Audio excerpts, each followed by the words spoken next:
Well, thank you all very much.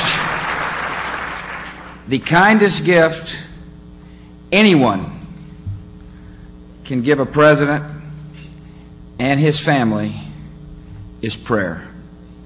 And I appreciate the prayers.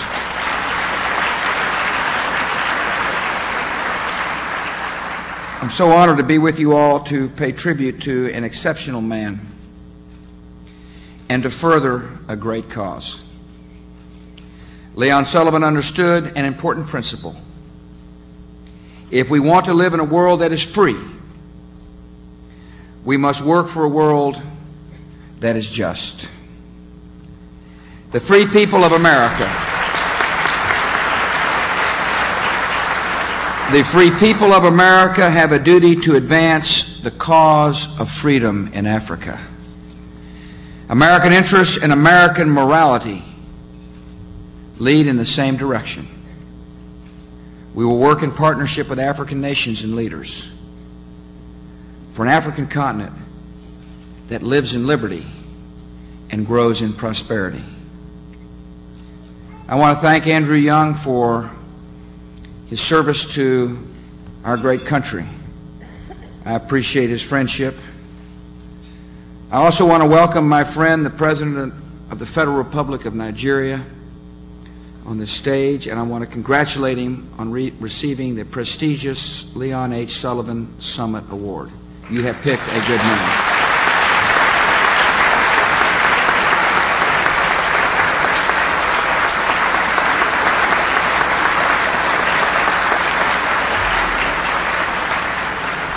I want to thank Jack Kemp for supporting this organization. I appreciate his. It has been my honor tonight to meet the Sullivan family, headed by a fantastic lady, Grace Sullivan, who has raised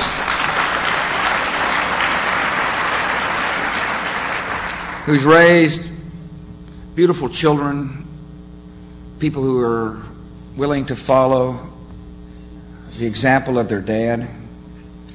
Hope and I were talking about that we had a lot in common. You know, we both got famous fathers and strong mothers. I appreciate very much Julie and Howard and meeting the grandkids. It's a thrill to be here. Your dad and your grandfather was a great American. It's the only way to call it.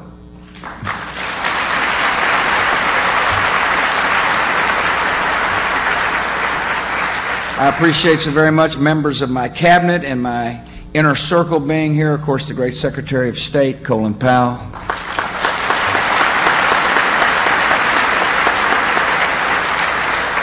Secretary of Treasury, Paul O'Neill. The National Security Advisor, Condoleezza Rice. I see the Deputy Director of HUD, my friend Alfonso Jackson. I also appreciate members of Congress who are here tonight, members of the Diplomatic Corps. It's good to see the ambassadors from the African nations, many of whom I've had a chance to spend some quality time with. I'm great to see Coretta Scott King here as well.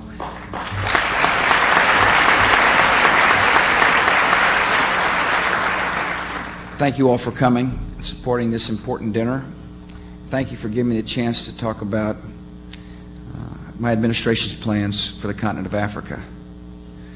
I'm really grateful, though, that the Secretary of State and Treasury are here. See, it was last May that Secretary Powell became the first member of my cabinet to travel to Africa. And this May, Secretary O'Neill was the latest member of my cabinet to travel to Africa. He and Bono were quickly dubbed the odd couple. But they soon found out that the rock star could hold his own in debates on real growth rates, and that the Secretary of Treasury is second to none in compassion. I knew the trip had had an effect on our Secretary when he showed up in the Oval Office wearing blue sunglasses.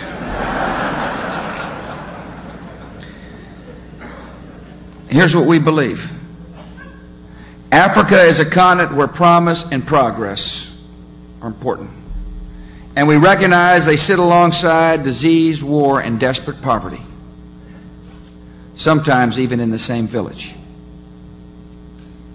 Africa is a place where a few nations are havens for terrorism, and where many more are reaching to claim their democratic future. Africa is a place of great beauty and resources, and a place of great opportunity. So tonight I announce that in order to continue to build America's partnership with Africa, I'll be going to the continent next year.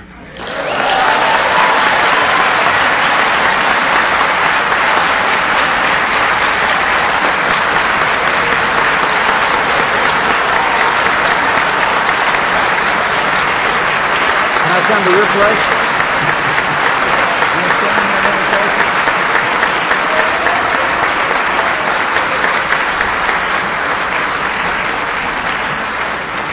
I think the President has in mind a particular stop. Put me on the spot here, right, with all these cameras. I look forward to the trip, I really do. It's going to be a great trip, and I look forward to focusing on the challenges that we must face together. Everyone in this room is joined by a common vision of an Africa where people are healthy and people are literate.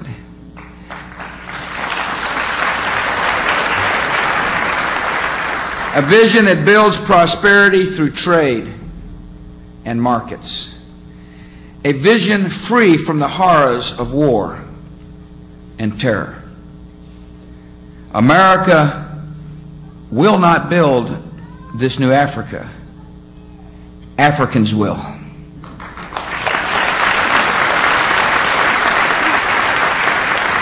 But we will stand with the African countries that are putting in place the policies for success through important new efforts such as the Millennium Challenge Fund. And we will take Africa's side in confronting the obstacles to hope and development on the African continent. One of the greatest obstacles to Africa's development is HIV/AIDS, which clouds the future of entire nations. The world must do more to fight the spread of this disease, and must do more to treat and care for those it afflicts. And this country will lead the effort.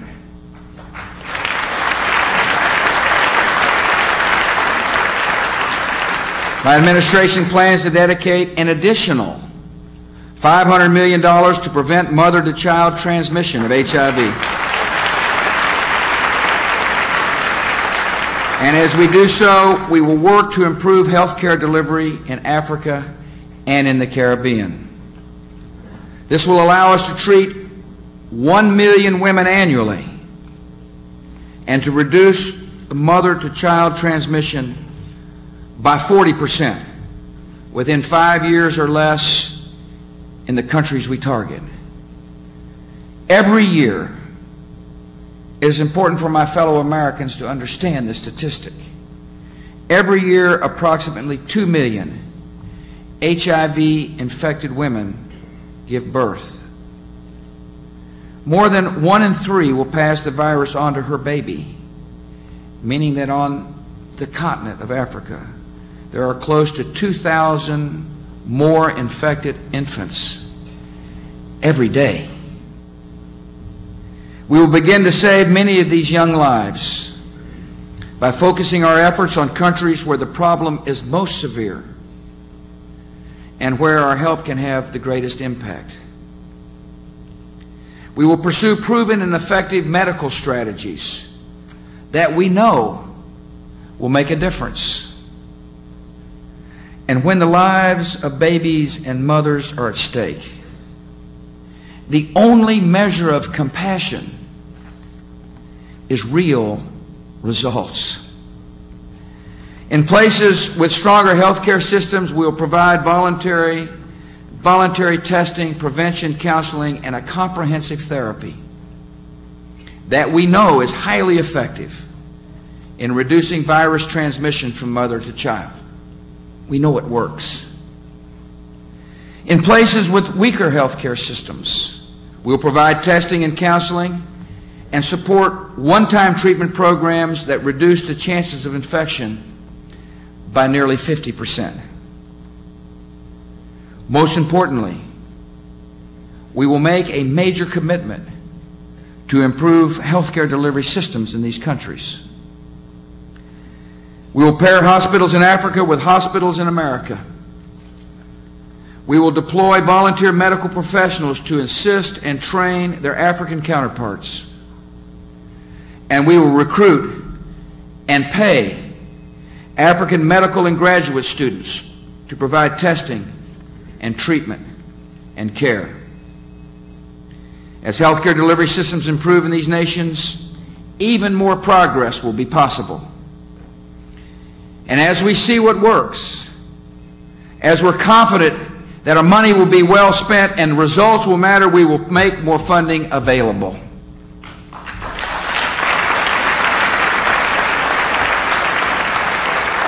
I want to thank the members of Congress who have supported this initiative. I particularly want to thank Senators Helms and Frist and Congressman Jim Colby of Arizona. I'm also pleased that organizations exercising leadership on this issue will join our efforts, particularly the Pediatric AIDS Foundation, headed by Elizabeth Glazer. And I will call upon other industrialized nations and international organizations to join as well, so that we can bring hope of life to hundreds of thousands of African children. This $500 million commitment is the largest initiative to prevent mother-to-child transmission of HIV by any government in history.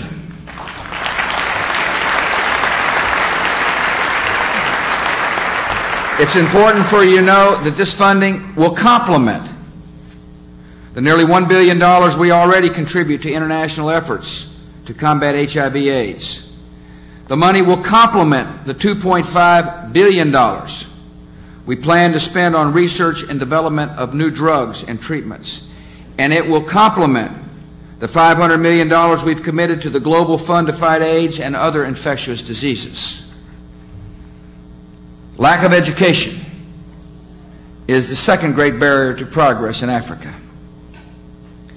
Tonight I announce that my administration plans to double to $200 million over 5 years the funding devoted to an initiative I put forward last year to improve basic education and teacher training in Africa.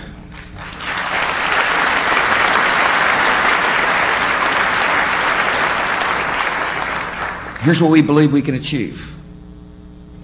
With that money, we will train more than 420,000 teachers, provide more than 250,000 scholarships for African girls,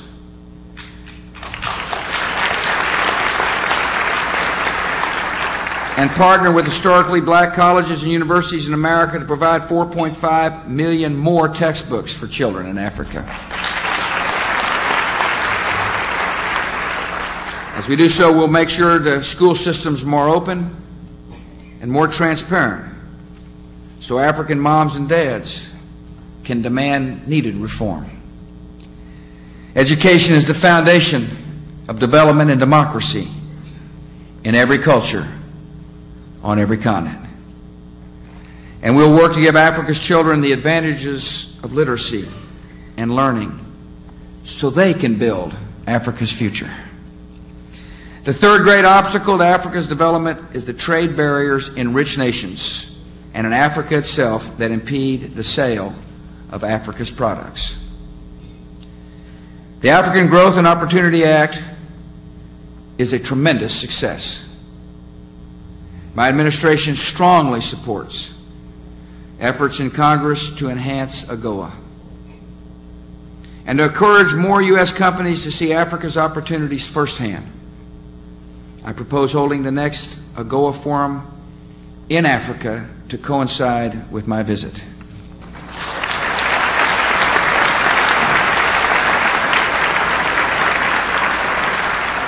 We will continue to explore a regional free trade agreement with the Southern African Customs Union. Africa also stands to gain even greater benefits from trade if and when we lower trade barriers worldwide. And so I'm committed to working in partnership with all the developing countries to make the global trade negotiations launched in Doha a success. And we look forward to advancing all our development priorities with African countries at the upcoming World Summit in Johannesburg. Expanding global trade in products and technologies and ideals is a defining characteristic of our age, capable of lifting whole nations out of a cycle of dependency and want. And this country, we will work to ensure that all of Africa, is fully part of the world trading system and fully part of the progress of our times. It is important for my fellow citizens to know we will build trade with Africa because it is good for America's prosperity. Trade is good for building prosperity in Africa, and it is good for building the momentum of economic and political liberty across that important continent.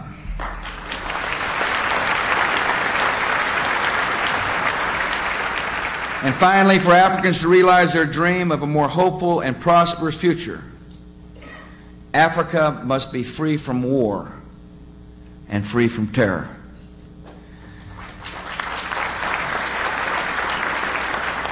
Many African nations are making real contributions to the global war on terror, particularly my friend, President Obasanjo. I can remember his phone call right after September the 11th, and Mr. President, I want to thank you for your condolences and your support. I've asked Congress this year to provide an additional $55 million in funds to help African nations on the front lines of our mutual war to defend freedom.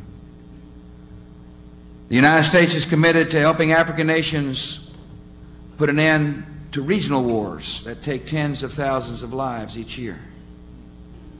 We'll help African nations organize and develop their ability to respond to crises in places such as Burundi. We'll work closely with responsible leaders and our allies in Europe to support regional peace initiatives in places such as the Congo. And we will also continue our search for peace in Sudan. My policy towards Sudan seeks to end Sudan's sponsorship of terror and to promote human rights and the foundations of a just peace within Sudan itself. My envoy for peace in Sudan, former Senator John Danforth, has made progress toward a ceasefire and improved delivery of humanitarian aid to such places as the Nuba Mountain region of Sudan. Since September the 11th, there's no question the government of Sudan has made some useful contributions in cracking down on terror. But Sudan can and must do more. And Sudan's government must understand that ending its sponsorship of terror outside Sudan is no substitute for efforts to stop war inside Sudan.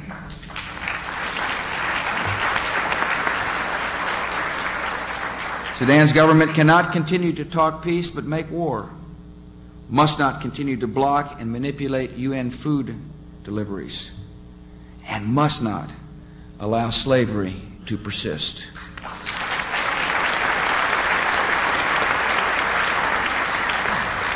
America stands united with responsible African governments across the continent, and we will not permit the forces of aggression and chaos to take away our common future. We jointly fight for our liberty. We chase down cold-blooded killers one at a time, and we do so for the common good of all people. Leon Sullivan wrote and spoke of a vibrant partnership between America and Africa that, in his words, would help mold Africa into a new greatness, glorious to see. Tonight, his vision must be our mission. Together we can chart a new course for America's partnership with Africa and bring life and hope and freedom to a continent that is meeting the challenges of a new century with courage and confidence. May God bless the people of Africa, and may God continue to bless America.